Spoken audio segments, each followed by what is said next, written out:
Good morning, Unity Village Chapel, and thank you for joining together on this sacred morning. It is a delight to have you here in the house, spiritually and in consciousness. So wherever you are, you have a fantastic morning planned for you. I have two of my favorite Unity reverends right here, and we are going to do a prayer panel with you this morning. So we'll be taking questions from our congregants here in the house, and we'll be taking questions from you on live stream. You can go to Facebook, Unity Village Chapel on Facebook, and you'll see a post that says Prayer Panel Questions, and in the comments, post your questions. And Reverend Jacquie will read those questions when we're up on the big stage. And this is a good reminder that there really isn't just one Unity perspective. You're going to get three different perspectives today on what Unity teaches on prayer. And that's Reverend Nhien. She's joining us from Unity Temple on the Plaza, which is in the downtown Kansas City area. So we're thanking you for being here. Snuggle in this morning, grab your coffee, your tea, wherever you are. Know that we know that you're here in consciousness with us. Have a blessed Sunday. Happy Sunday. Namaste. Blessings. Today is about prayer. Anyone ever been frustrated by prayer? Has anyone ever been taught about prayer? Had someone else tell you this is how you pray? Has anyone found that it hasn't seemed what you would consider to be effective? Or that you haven't felt successful? Today we're going to explore a bunch of topics. Like, think about this one. How do you help a prayer out? You know, you've heard, how do you help a sister out? How do you help a brother? How do you help a prayer out? Think about that today. How do you help a prayer out? What kinds of things do you use prayer for? What in the world does it mean when it says, knock and the door shall open, ask, it will be answered, and seek and you'll find it? What does that mean when it comes to like, okay, I'm praying and I didn't get what I wanted?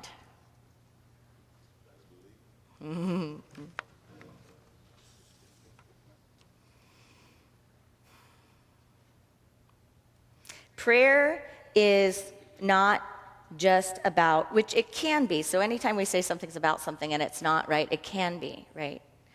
But to me, prayer is not just about opening up a mailbox and sticking a letter in, closing the mailbox and hoping someone takes it there, answers it, and then something appears.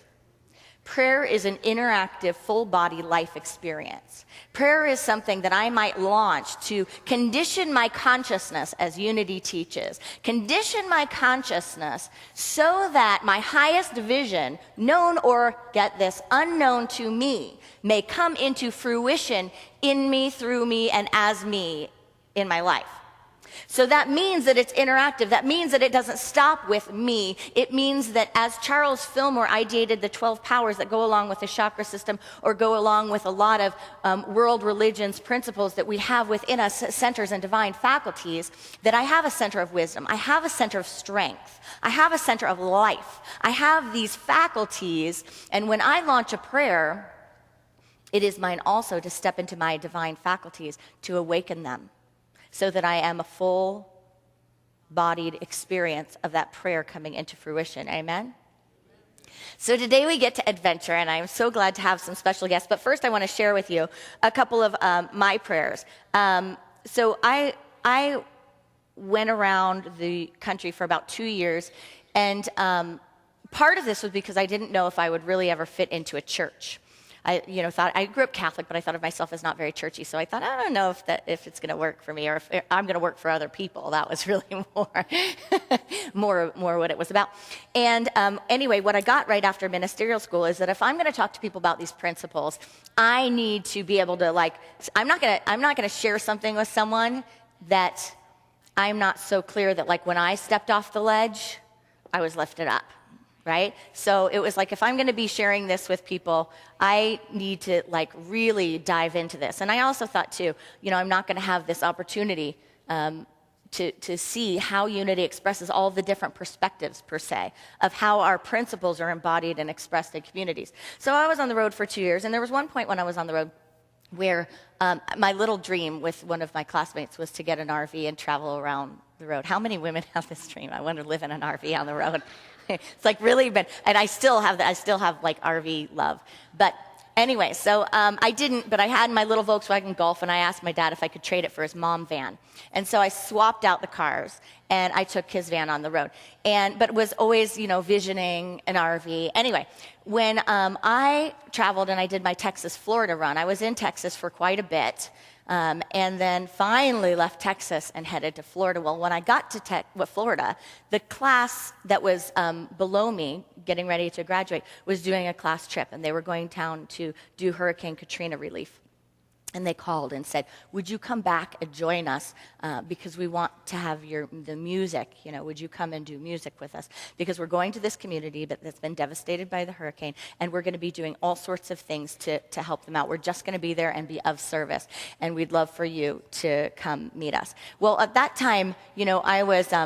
my mom had gotten me a Starbucks card so I could get internet places and get a sandwich and a coffee every once in a while. And, I was kind of making enough to get gas, kind of making enough money to get gas.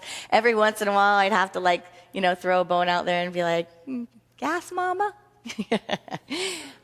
So what I said to them, because I had just driven all the way to Florida, I said, here's the deal. If you guys could cover just the gas money, I'll come. If you cover just the gas money, I'll come.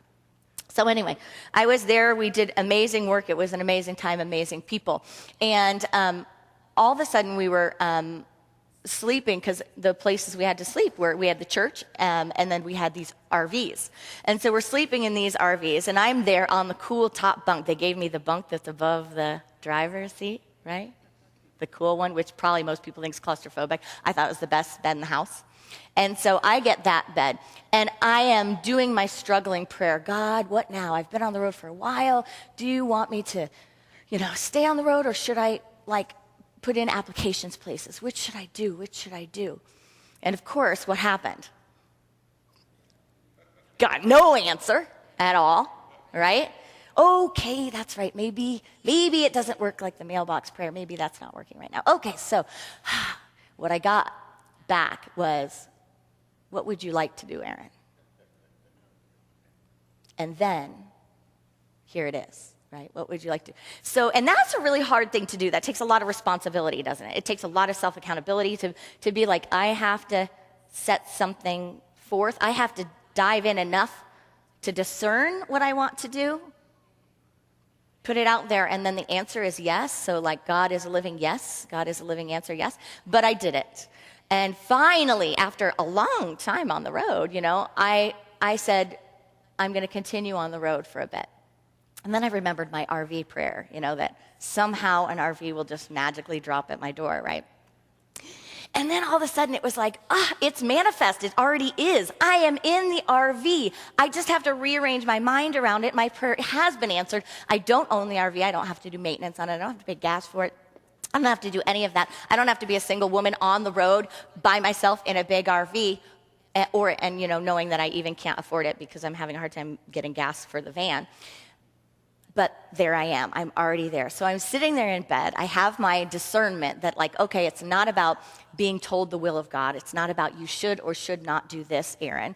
It is a living-bodied prayer. And I get that already my vision has demonstrated. I just need to loosen my attachment. Here it is.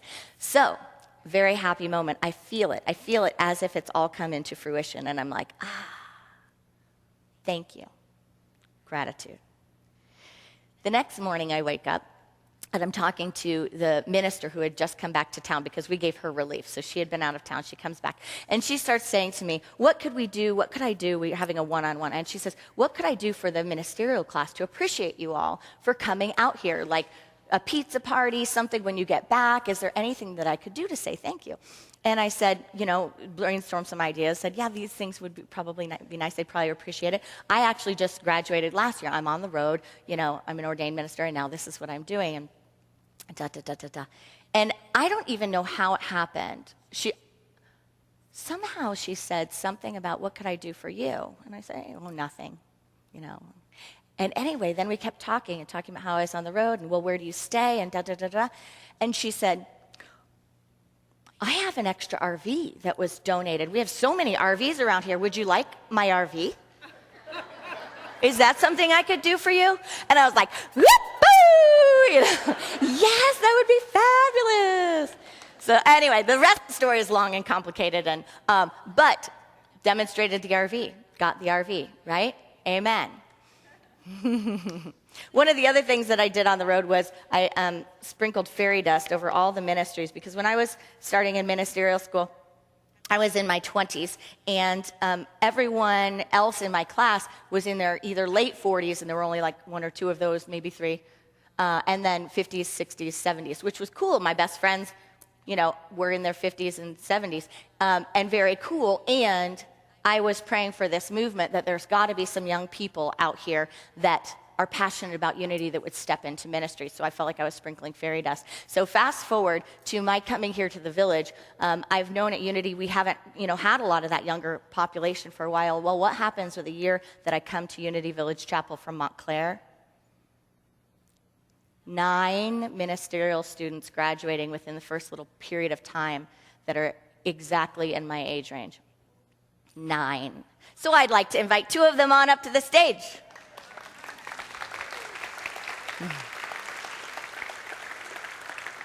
Hello, my answered prayers. Good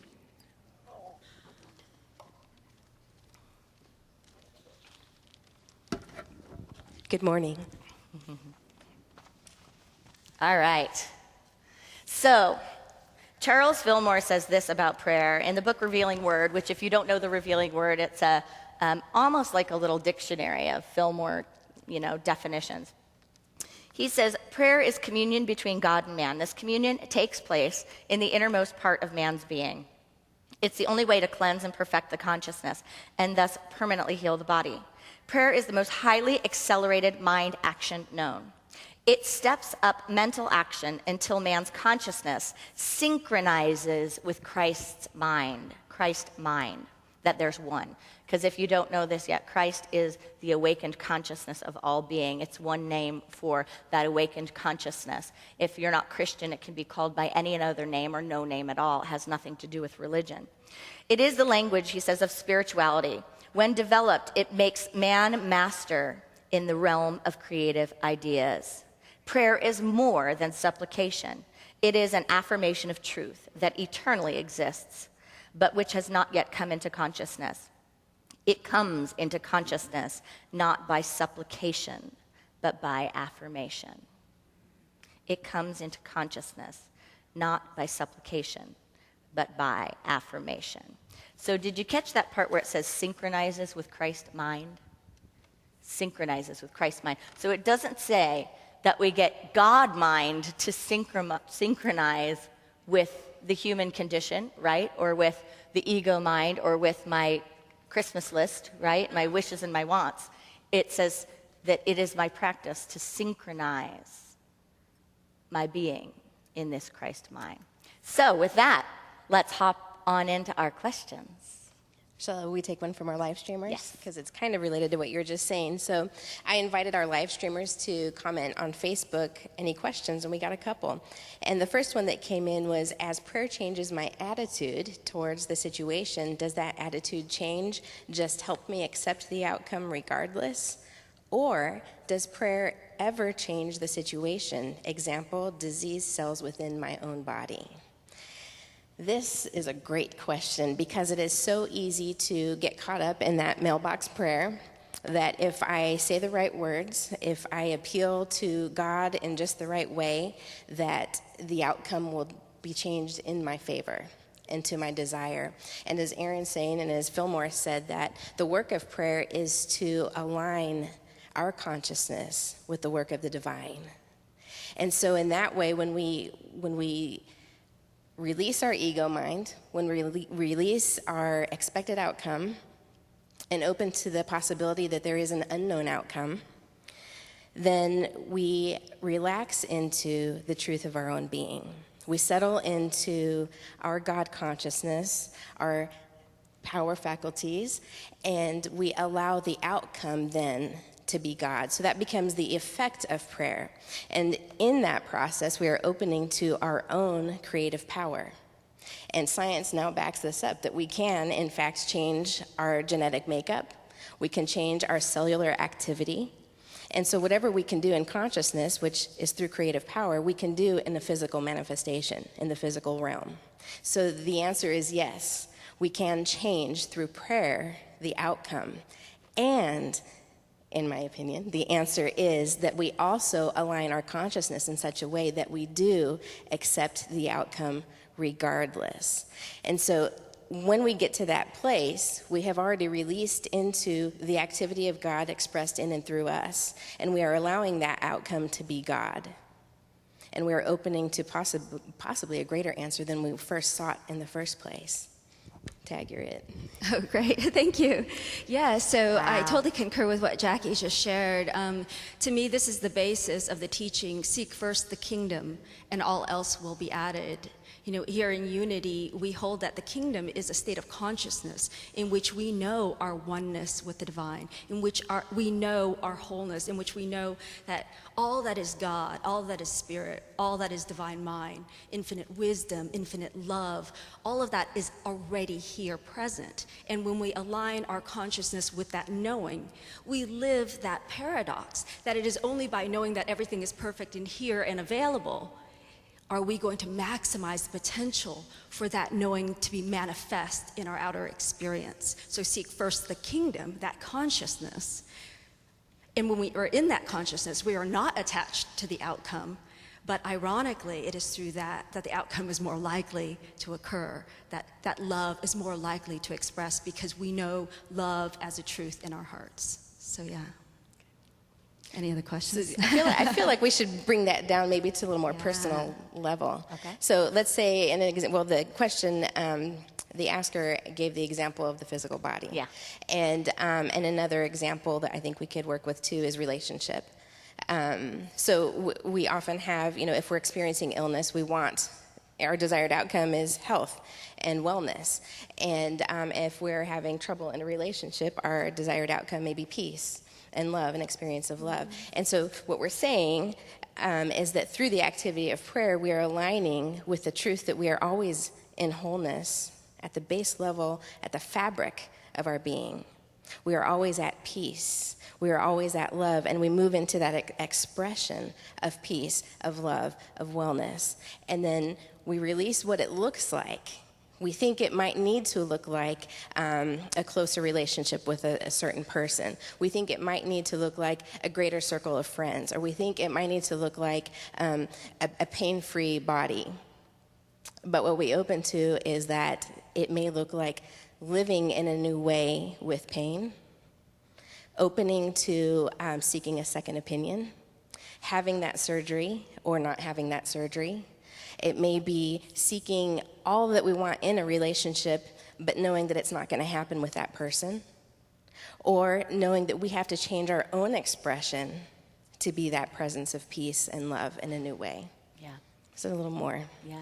And it may be walking into, the presence of a shaman or a mystic, a healer, all sorts of experiences that one's mind might be otherwise closed to, but then begins to open up to. And I think, Jackie, one of the things that you said there, under it is a really good point. She said in relationship or in health, we're looking for, I think your example was relationship peace or whatever it is with health. We may have heard in our own minds that when we pray, that's not always where we're coming from. We sometimes come from a form. So we don't go right to the emotion, the field of consciousness.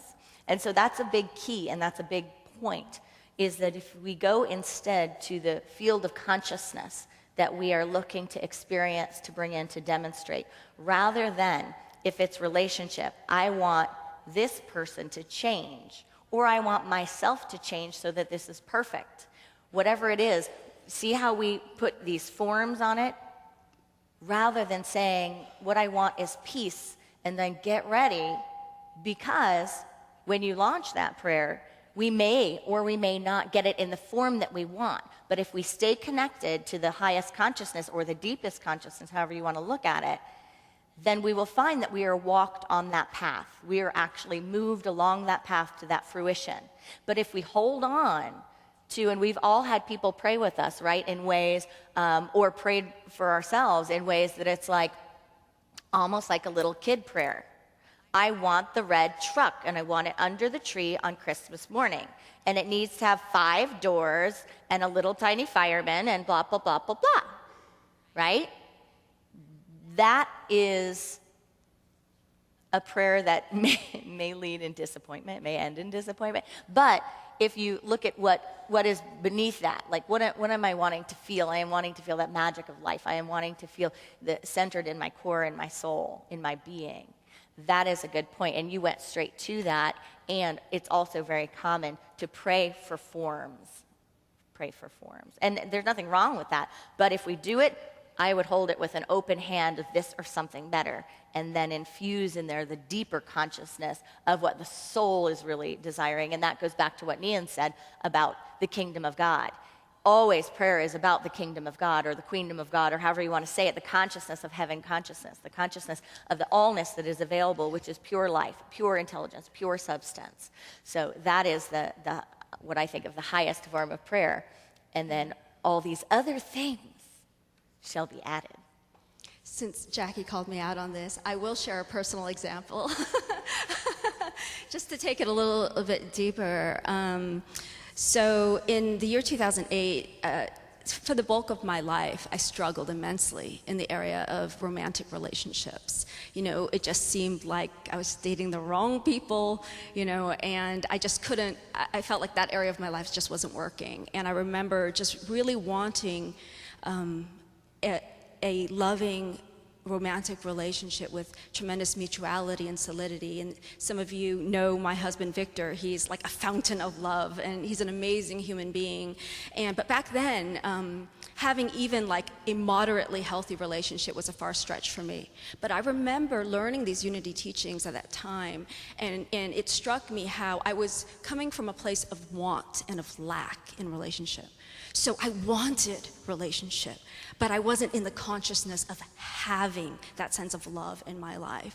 And so I worked on that, of coming into a deeper knowing of the love that is already here present. And what was the added perk of that, you know, seek first the kingdom and all else will be added, is that not only did my relationship start to get healthier over time, but I felt love. Because in that place of lack, I was seeking for love. But as I came into prayer, I became more of an expression of love. And it's becoming the expression of love that filled my heart, not the relationship. And so it was full before the relationship arrived. And so that was an important piece of my progress within prayer there. Thanks for the vulnerability of sharing that. All right, we have another question from our live streamer. What is the difference between prayer and manifesting by way of thoughts? I don't see that there's a difference. Well, next. You know, manifesting by way of thoughts is, you know, Charles Fillmore talks about prayer being, you know, to condition ourselves, so to condition our thoughts so that they're of the highest accord. And so that is what the law of mind action is: thoughts held in mind produce after their kind. So using our thoughts to demonstrate. And it can be used for fun, quirky little stuff. Like if anyone knows me, they know that I have a lot of like fun shoes. But then if you know me a little more, you know that I don't go out and buy any of them. I almost never, ever, ever go shoe shopping. And one of the funny things is I had the worst shoes. And I remember Sharon Connors, who is the minister here at the chapel, and I remember being at eye level with her, all of her gorgeous shoes. Because your eyes just go right to the shoes. And then I looked at my shoes, and I thought I would need a lot of Sharpies to color in all the spots on my shoes. And I thought, you know, you'd probably be able to tell. And I'm just not that into like buying shoes. So what did I do? I launched a prayer. And what happened? I think I have about 5 or 6 women that are my little goddess women that are my same size, that love shoes, that send me shoes that to me I would consider them like perfect condition, gorgeous, unworn. And now I'm kind of a shoe hoarder. So law of mind action, you can use it for all sorts of funny little funky things. And, you know, on a deep level, that is, we are living prayer. We are the prayer in action.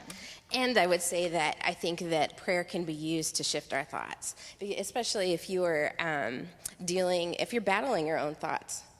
If you're either through emotional or mental illness or through an experience of trauma or a thought pattern, if you're hearing voices they're not the voice of truth, that are voices of error thinking, I'm not good enough, I can't have that, I can't Not have worthy. those amazing shoes, I'm not worthy. She wears the same size, so she's I starting to I benefit actually from also benefit from my these contributors. angels. But then the process of prayer can shift our thoughts. So I think there is a relationship there, and while it is the same in the sense that the creative power comes in and through prayer and in and through our thought activity, the activity of prayer is what opens us up to the faith to live our thoughts and to settle into our truth thoughts and to release the ego mind thoughts so that we are in alignment with what is possible in our divine potential and in our truth. And an example for me that keeps coming to mind is my actual first experience of affirmative prayer came to me when my youngest was born. And about 24 hours after she was born, she started having seizures, and every time she would seize, she would stop breathing. And so they had to resuscitate her several times and then put so much phenobarbital in her to stop the seizures that she basically went into a medically induced coma for a month. And this was in Lawrence, Kansas, and they had to life flight her to Children's Mercy here in Kansas City. And the moment that they came to take her away, and my pastor was there, and he offered prayer, and I wanted to pray. And not knowing the term affirmative prayer, not knowing what that was, what I said was, she is not mine, she belongs to the universe, and she has everything she needs. So I was affirming the truth of who she was, releasing my new mother, I know, true desire for her to just be okay, and wanting to get into my power so much to be able to say that if I pray this prayer that she will be okay, but knowing that in truth that outcome isn't up to me. So what I did was I released the outcome and just trusted, and in that moment opened up to faith in a way I never had before. And to know that these, and I call them kids, and I know were medically trained, but they look like they were 19 and 21, the medical flight doctors, who were loading my brand new baby up into this incubator to fly her to Kansas City, trusting that the universe had her, that she was held in the arms of love, and that whatever the outcome was, that this was her journey, and releasing her into that. And so that process of growing into faith at a deeper level shifted all of my thoughts from that point forward. So she was fine. She woke up and she's fine, and her brain rewired, and she's beautiful. Many of you know her, Jamie. She'll be 12 this month. So to say I manifested her health and recovery may not be true, but what I manifested was the faith that I needed to do what we needed to do in that time to live through that experience in a good way, and in a way that deepened our experience of God and of love and of one another. Amen. Thank you. And Charles Fillmore called faith the perceiving power of mind linked with the ability to shape substance. The perceiving power of mind linked with the ability to shape substance. So if you can perceive in that possibility, then there is a faculty, a divine faculty, which links with our ability, our co-creative ability to actually shape substance. Thank you. Yeah. Wow. I want to also speak to this question regarding the activity of prayer, what we call prayer. Because here in Unity, we'll often say, like our thoughts are prayers. We're always praying. This is what we sing. This is what we say. And at one level, yes. And at another level, to just leave it there is to ignore our own sort of responsibility in this, right, in our thinking. So for me, there's a practice of prayer that Jackie was speaking to. And I think Eddie Watkins said it very well when he shared earlier that the beginning of the practice for me is what we choose to walk away from. in our consciousness. And so walking away from fear, walking away from these specific beliefs that we have in lack and limitation, the things that we've been holding on to and needing to control, needing to have be so, and coming into this surrendered place that is open and receptive to that Christ mind that you shared about earlier. And for me, even though I know I'm one with God, if I'm coming from a place of lack whatsoever, I know that in this moment I'm not fully conscious of that yet. So it is a surrendering of what I know to a consciousness larger than myself. And I think the difference between unity and perhaps other traditions is, in more traditional Christian traditions, we might leave it at that. We surrender it to a consciousness bigger than ourselves. In unity, we do that, and then we stay there until we realize that we are one with that consciousness. And it is then when our prayer is complete. Yeah. Can we get an amen? And, tagging on the walking away from, we just had a little quiver here in Kansas City, a little earthquake, right, from the Oklahoma earthquake.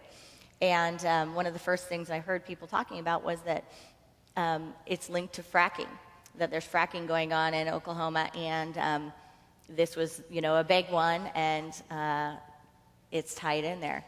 So what happened, I haven't been able to confirm it yet, but I got a text this morning that said Oklahoma just said, done, stop the wells, we're not doing, a piece of that anymore. So that's where our dark side can come in. We can pray all we want for a happy, healthy environment, but if we're not willing to take the action to create it and to look at what we're doing, to look at what we're not walking away from, then we will, like the cold mountain, the film, like I said, we will stand in the rain that we're making and say, please, God, stop the rain. Pretty ridiculous, not going to happen, right? I saw a little video this week that was shared with me about, I think, a 13 or 14-year-old. He may have been younger.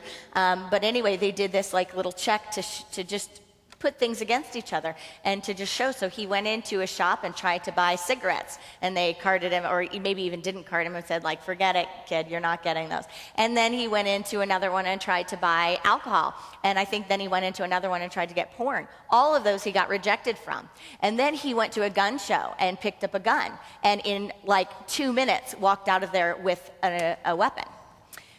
So that just shows, right, the places where it's we have intentions.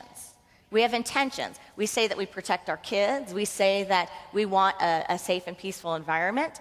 And, that's not about, no one having guns. It's about the blind spots and where we're just digging in and saying, I'm not listening, I'm not listening, I'm not listening. Say whatever you want, pray whatever you want. But this chair is coming with me. I am glued to it, stuck to it. I'm not even ideating what Spirit might have in store here. And those are blind spots. And we can pray all we want, but the only way we can move through blind spots is walking away from things that are not contributing to our health and well-being, and opening our full being with non-attachment and saying, I'm open to experiencing my intention. Show me. Show me. Yeah. So this is what we're going to do. From here on out, some of you have questions that you've written. You can leave those questions on your way out with the ushers, and I'll do my best at looking at next week and posting online. If you guys want to catch us online, we might be answering some of those online. But we're going to close this prayer session with a few prayer requests. So each of us are going to do one prayer. And anyone that would like to give a prayer request, we need 3 people. And what we're going to do with that prayer is we're going to pray for you.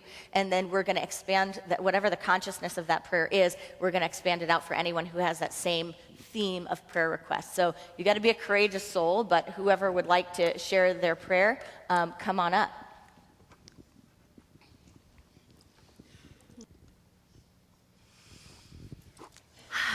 And so it is.